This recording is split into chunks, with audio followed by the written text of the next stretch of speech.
Bonjour, c'est un plaisir de vous retrouver. J'aimerais tout simplement commencer avec une phrase simple. Il y a de la puissance dans une conviction du fait que Jésus est fidèle. Je ne sais pas si ça a beaucoup de sens pour toi ce que je te dis là, mais si tu es convaincu que Jésus est fidèle et que tu as la foi en lui, la parole de Dieu nous enseigne que la foi, c'est l'action. La foi te pousse à l'action. En fait, il y a de la puissance dans ton obéissance. J'aimerais te dire que ton obéissance à ce que la parole de Dieu dit, aux promesses de Christ, est la seule chose nécessaire pour libérer la puissance miraculeuse de Dieu sur terre. Je ne sais pas si ça t'active, je ne sais pas si ça te motive, je ne sais pas si ça te booste, je ne sais pas si ça t'encourage, mais moi, juste à le dire, je suis déjà en feu. Et je crois que Dieu veut libérer le surnaturel, le miraculeux, veut libérer la dynamique puissante du Saint-Esprit à 100% active dans ta vie aujourd'hui.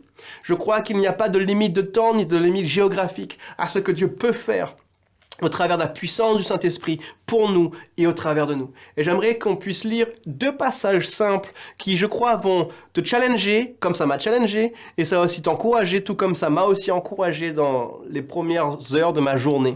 En fait, Jacques 1, verset 2 dit « En effet, si quelqu'un se contente d'écouter la parole sans s'y conformer ses actes, si quelqu'un se contente d'écouter la parole sans y conformer ses actes, il ressemble à un homme qui, en s'observant dans un miroir, découvre son vrai visage. Après s'être ainsi observé, il s'en va et il oublie qui il est. » Je ne sais pas si on imagine cette image-là. Tu te lèves le matin, tu t'habilles, tu te regardes dans le miroir, tu dis « Waouh, je suis beau, je suis belle, je suis satisfait de ce que j'ai fait. J'aime bien mon maquillage pour les filles peut-être. Pour les gars, c'est j'aime mon costume, j'aime comment je suis habillé, j'aime mes nouvelles paires de chaussures, j'aime ma montre. Peu importe. Tu es satisfait de qui tu es. Mais dès que tu quittes ton miroir, tu oublies qui tu es. Tu ne sais même plus comment tu t'appelles. Tu ne sais plus ce que tu peux faire. Tu ne sais plus si tu peux dire bonjour à ton épouse, si tu peux dire bonjour à tes enfants, si ce sont vraiment tes enfants. Tu ne sais plus si tu as le droit de manger, si tu as le droit d'ouvrir le frigidaire. C'est comme si tu es totalement désorienté, tu as perdu ton identité et tu n'oses même plus faire un pas dans ta propre maison. Vous serez d'accord avec moi pour dire que c'est littéralement fou cette image, Jérémie, ça n'a pas de sens. Qui aujourd'hui ferait ça étant normalement constitué sans aucun problème psychologique? Très peu de gens. Voire même personne, je l'espère. Et pourtant, c'est ce que Jacques nous dit ici, que toi et moi, on agirait exactement comme ça. À chaque fois que l'on lit la parole et qu'on ne la pratique pas. À chaque fois que l'on reçoit une promesse de la part de Dieu et qu'on n'émet pas un effort. On ne met pas un effort chaque jour à pratiquer la parole. J'aimerais vous dire une chose. Le changement pour chacun de nous est inévitable. Mais le changement pour le meilleur est intentionnel.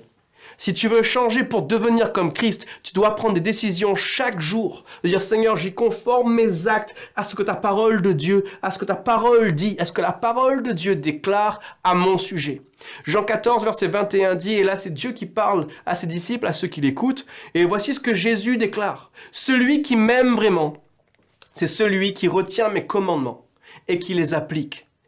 Si tu dis aimer Jésus, si tu vas à l'église le week-end ou tu vas à l'église en semaine, tu lèves tes bras vers le ciel et tu chantes des cantiques, tu chantes des chants ou tu danses, mais que tu ne pratiques pas la parole tous les jours, alors ton je t'aime est faux. Je ne veux blesser personne, je veux juste illustrer ce que le passage dit aujourd'hui.